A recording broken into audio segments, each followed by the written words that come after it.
Hello, everyone. Thank you so much for joining us for today's Spotlight series highlighting our biomedical engineering master's degree programs. My name is Erin Tanaka, and I am representing the Viterbi Admission and Student Engagement Office.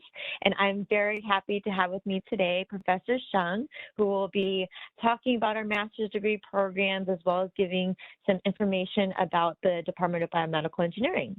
So let's go ahead and get started. Just one quick note, so you will receive a follow-up email, and that will contain a copy of the slides for those of you that are joining us for this live session. And throughout the session, if you have any questions, you may use the Q&A panel to the right of the session to ask your questions. If they pertain to the full audience, then we will be able to answer those aloud during the Q&A portion of the presentation. Otherwise, if they're a little bit more personalized questions, I will be able to answer those at the end of the session individually. So for today's program, I will start out by talking about the USC Viterbi School of Engineering, and then we'll give an overview of the master's degree programs in biomedical engineering that Professor Sheng will discuss. I will also go over some frequently asked questions, as well as talk about Viterbi, which is our online delivery method. And again, during the Q&A session with Professor Sheng, you all will be able to have the opportunity to ask your questions at that time. So a little bit about the University of Southern California. So we are the oldest private university in the Western United States. We were founded in 1880. Currently, we have 46,000 students. Our graduate student population, as you see there, outnumbering our undergraduate student population.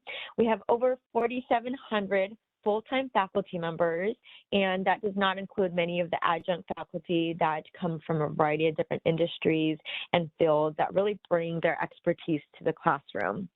We also have a very diverse student population, so we have students from all over the nation, from all different walks of life, as well as throughout the world. So we have students from all over the world. Any country you name, chances are we have a student that represents that particular country. And we are located in Los Angeles. So, if you're not familiar with the Los Angeles area or even California, so we are, as our name mentions, in Southern California.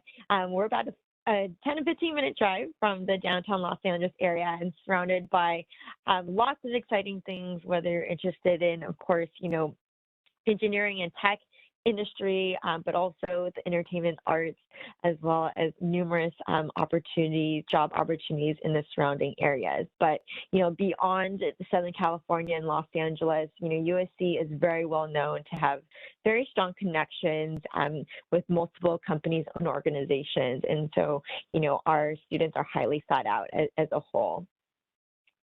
And then specifically with the Viterbi School of Engineering. So we are one of the oldest and largest schools within USC.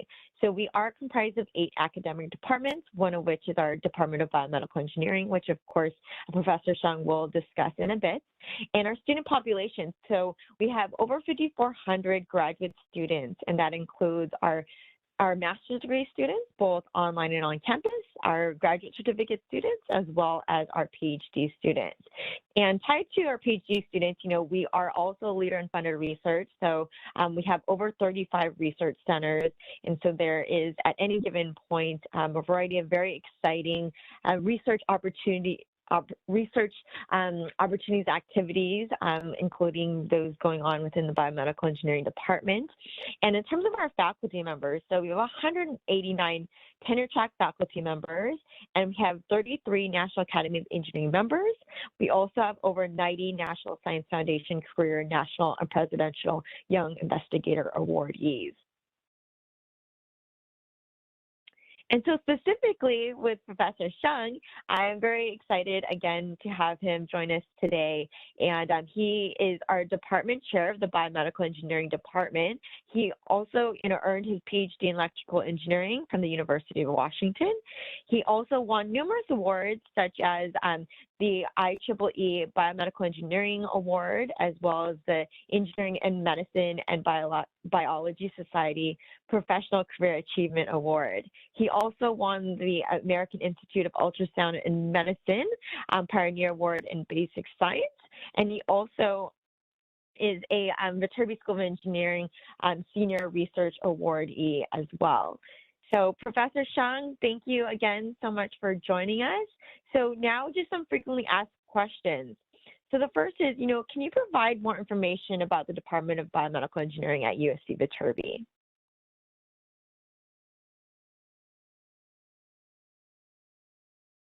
Oh, Professor Shang, we can't hear you. Can you unmute yourself? There you go. USC's BME department is actually the oldest department in California. It's founded in 1976, as the slide show. And we grew from 2 or 3 faculty now to a total of 24. And actually, I think in 2019, we hired Professor Jennifer Truick from Caltech and Morel Mosabi from University of Minnesota. So they have been here for a couple of years already. And we have, in addition, 50 affiliated faculty from different schools and so forth. I think a majority of them actually are from the medical school. We have 12 staff members and 250 undergraduates and somewhere between 250 graduate students. So in other words, we have a total of 500 students, half of undergraduates and half are graduate students. Next. So as I said, we have when we started, we have very few faculty. Now we have 24, and this Professor Jennifer Juwick and this Professor Morel Mosabi. Next. So we the faculty are basically grouped into 4 different groups, and one is biosystems and biosignals and systems, and these are the faculty involved. In the other one, the second one is neuroengineering. These are faculty involved. And the third one is devices and imaging, and I was involved in this this group. And the fourth one, actually, the newest one, is the cellular molecular bioengineering. We have right now 1, 2, 3, 4, 5 faculty involved in this particular group. And actually, it's a growing area, and we're looking forward to hiring more faculty in this particular area. Next.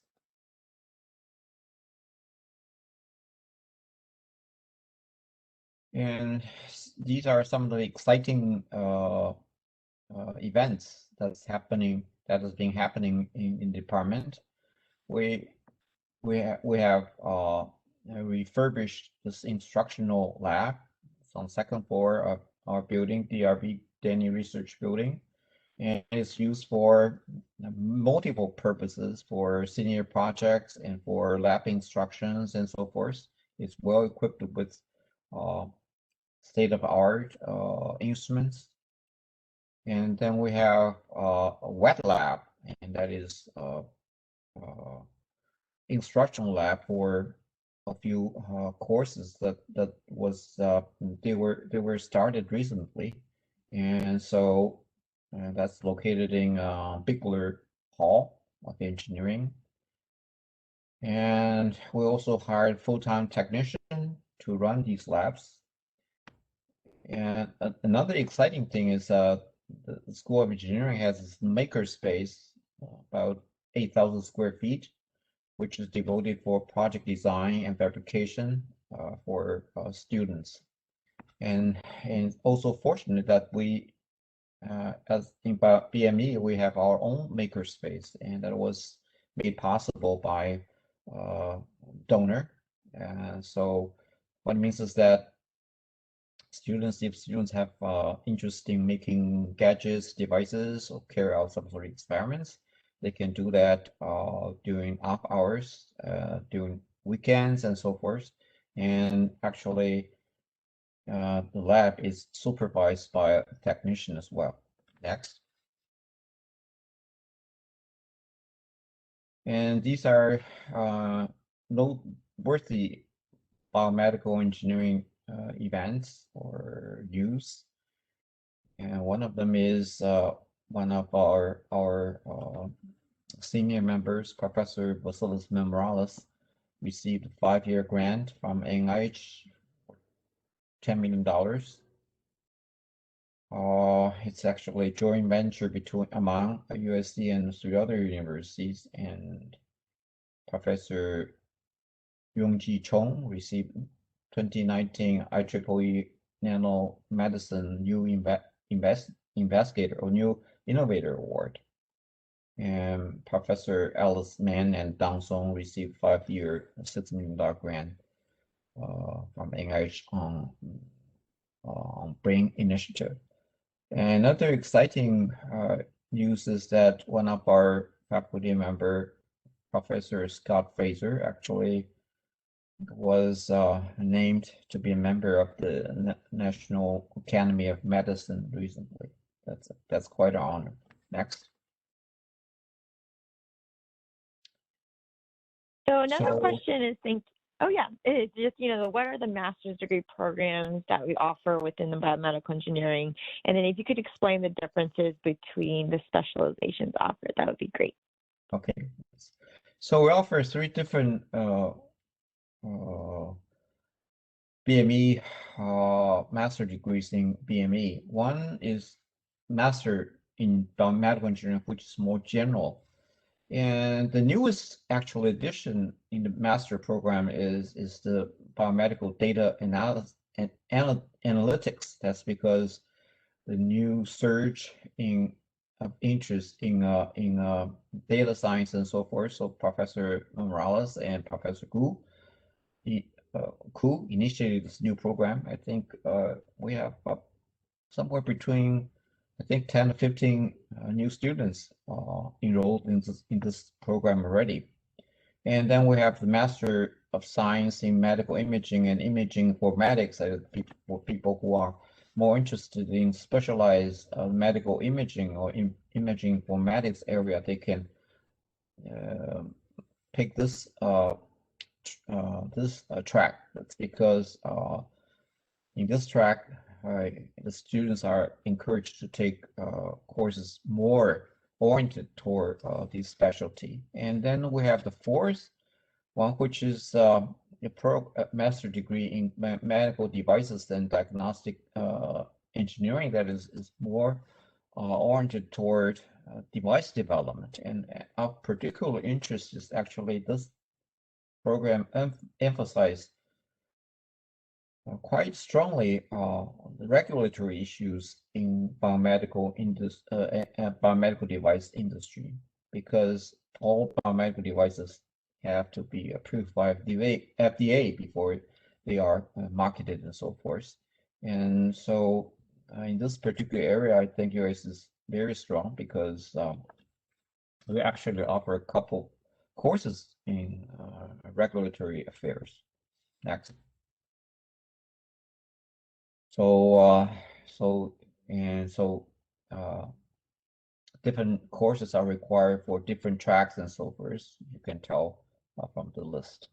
And I'm more familiar with the imaging, so you can see that there's a course on imaging.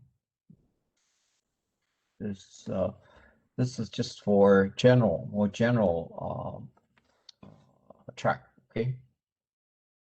Next. And this for data analytics. So we can see that we offer actually 2 new courses developed strictly for data analytics. Okay, next.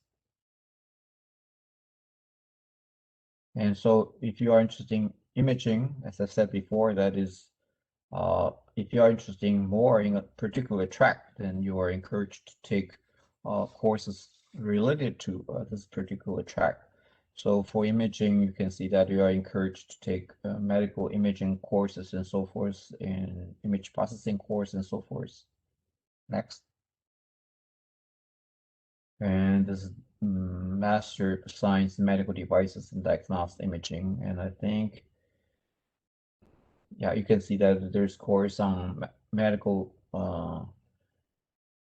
product regulation and quality system and standards. So I think the courses offered by USC in this particular area are very unique. Next. So in old days, I would say probably 30, maybe even longer, 30 years ago, most of the BME students would desire to actually to obtain a MD degree after finishing uh, their undergraduate degree. But now that is changing, and the reason that is changing is because the career opportunities are quite plenty now in medical device industry, medical products industry. So there are plenty jobs that are available for students with BS degree in BME or master degree in BME. So our alumni are working in these very prestigious companies like Abbott, Amgen actually is located in Thousand California, in Thousand Oaks, and Apple, and so forth. Okay, next.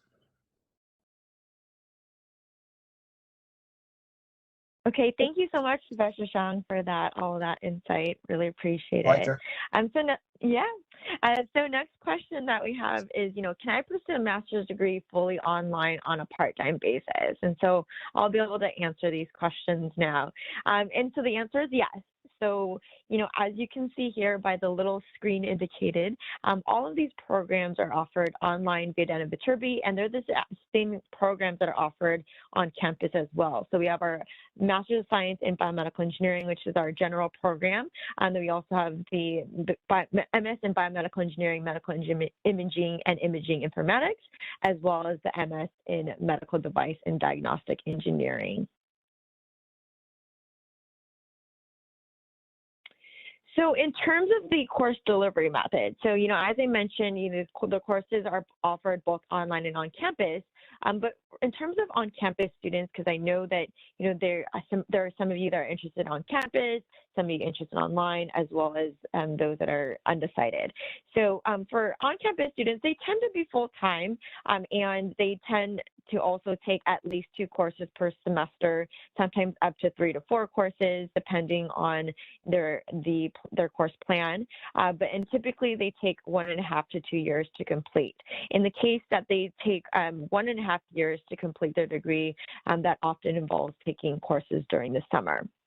And then in terms of our online Dana Viterbi students, because a large majority of our online students are also working full-time, although it's not required, they do tend to take 1 to 2 courses per semester, but it's really flexible. So you can take more than that, and you're welcome to pursue your program full-time as an online student as well.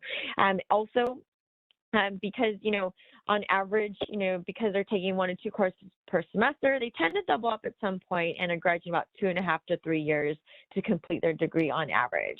But as long as you complete your degree within 5 years, with the ability to even petition for additional 2 years, then it's flexible in terms of how many courses you take as an online student. So a little bit about how our online Dana Viterbi delivery method works. So, USC Viterbi has its own state-of-the-art proprietary web-based delivery system that is called Dana Viterbi. And, we have been in the distance education arena and expertise since way back over nearly 50 years ago. But today we have a very flexible and convenient model amongst many others out there. But the way that our system works is that you are essentially able to watch the lectures in one of three ways.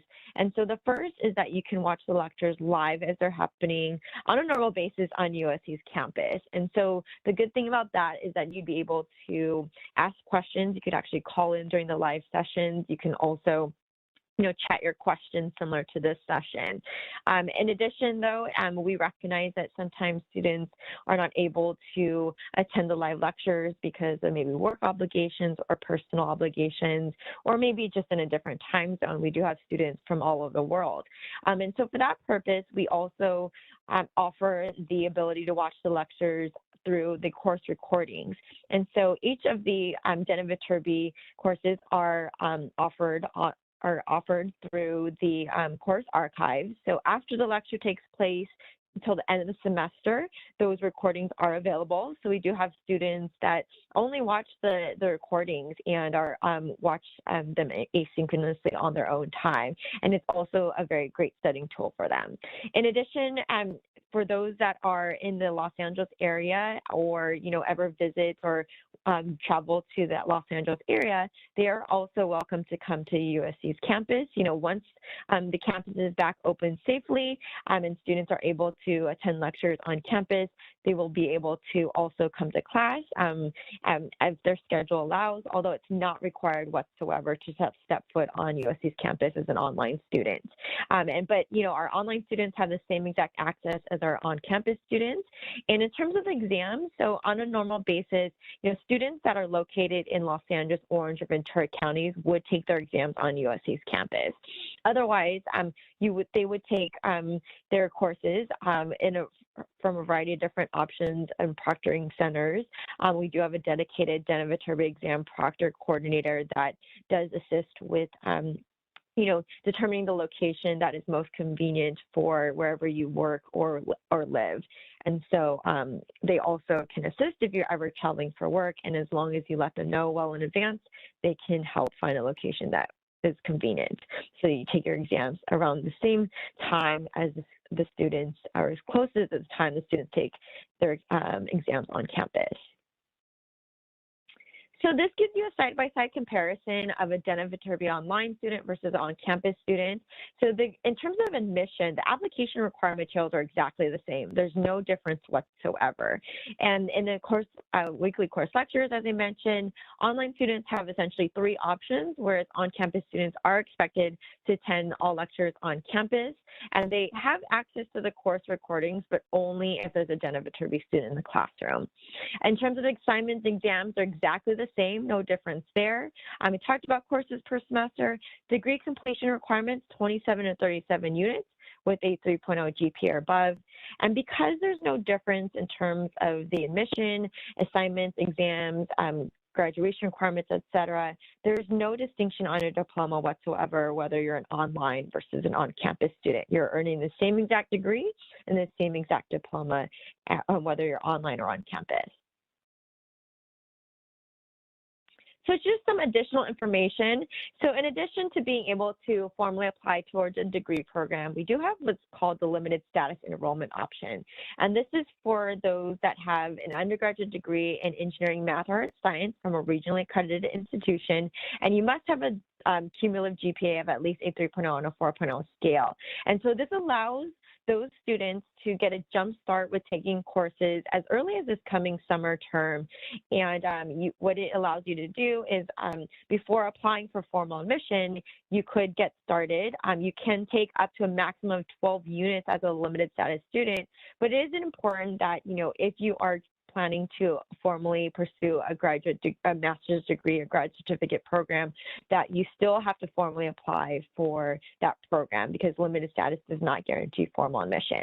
But, limited status is a great way to get a jump start in taking courses, and they do appear in an official USC transcript.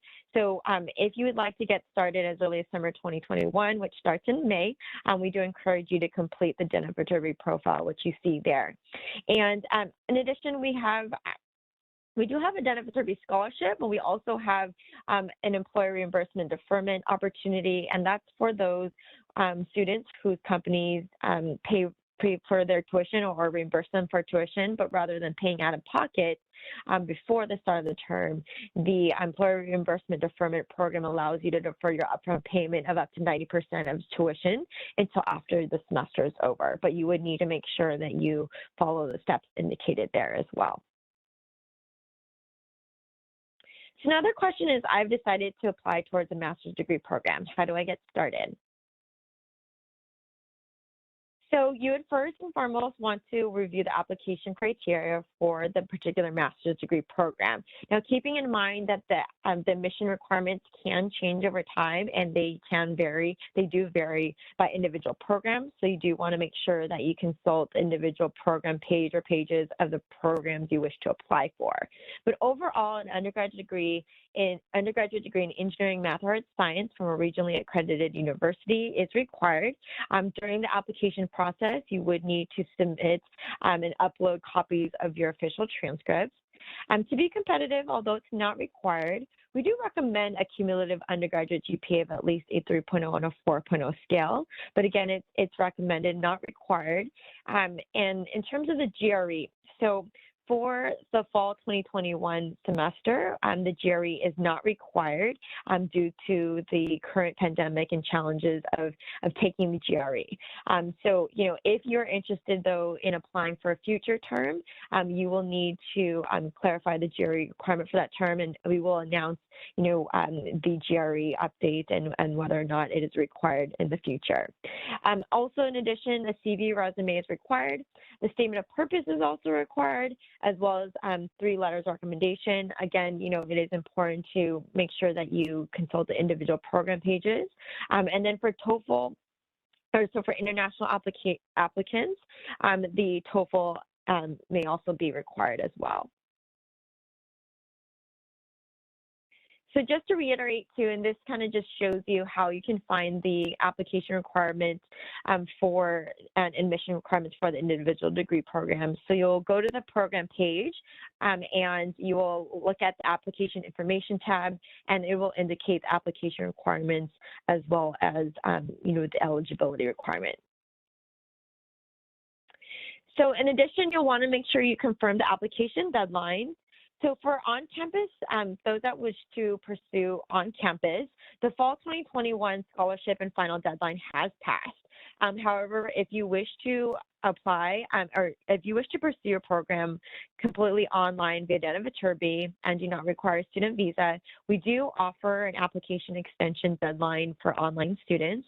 So we do encourage you to reach out if you would like to still apply for fall 2021, which starts in August. And you can reach out to dentalderby.usc.edu to determine, the application deadline, whether you're planning to apply for fall 2021, or in the future, if you plan to apply for spring 2022, which starts in January. The deadline for the scholarship consideration for on-campus prospective students is going to be August 31st of this year, 2021. And then the final deadline will be September 15th, 2021. And again, if you are planning to pursue your program fully online and do not require a student visa, then you can email us to determine if there is an extension available for any future term. So to get started, for those of you that are interested in taking classes as an on-campus student, you can currently, visit USC's campus virtually. So we do encourage you to check that out, and then also start your application for formal admission.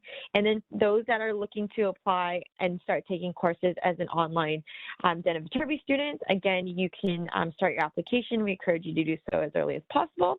And then you can also get started as a limited status student, potentially for as early as summer 2021, and you will make sure that you need to complete the Dental Derby profile, which is a pretty quick process, but you will need to complete that as early as possible to determine whether or not you are approved to take courses.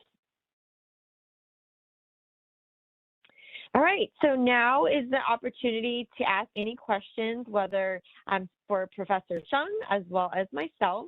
So I do see a question here. So the question is, how can I find out if the GRE is required for the spring 2022 term?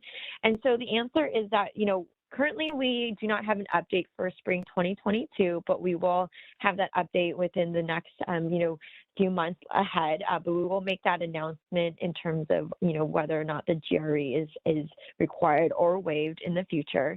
Also, our website will be updated and the frequently asked questions section that I can share with you, where it will have, an update about the GRE. So great question there.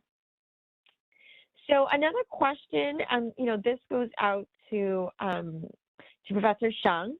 So, Professor Sheng, we do get asked often, if a student is interested in a master's degree, are they able to complete a master's thesis? Yeah, you can do that. There's an option. You can do that. Actually, in the past, I have several students who decided to complete a master's thesis, but the price you have to pay is in general, stay at GSU would be longer.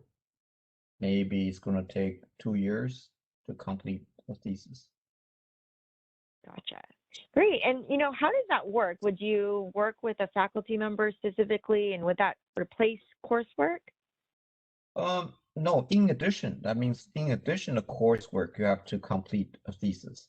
So what you need to do is to, while you are doing your coursework and so forth, you contact a faculty member and telling this faculty member you are interested in pursuing a master's thesis, and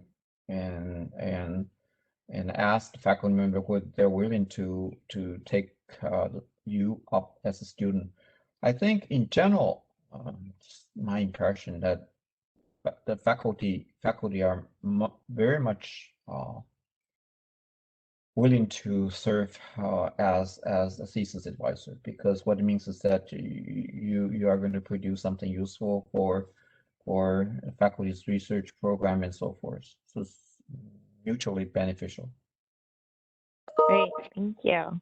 And then kind of a related question, but if a student wants to pursue, if a master's degree student would like to engage in research, are they able to do that as well? Yeah.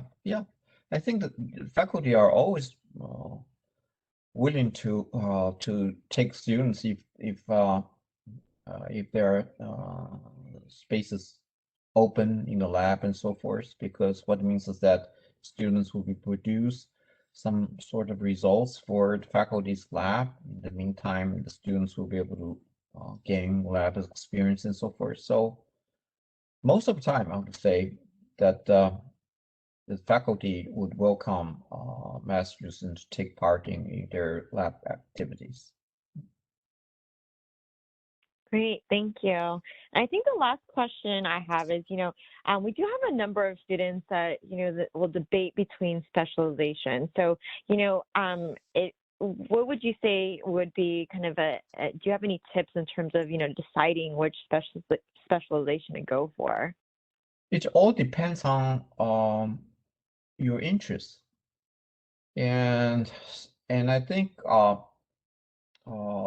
the reason we decide to develop all these tracks and so forth is different industries have different requirements. So the courses are all tailored for satisfying the requirements of certain industry. For instance, if you want to work in the medical imaging industry, like GE, Siemens, Philips, and so forth, then you have to take courses that these company would like their employees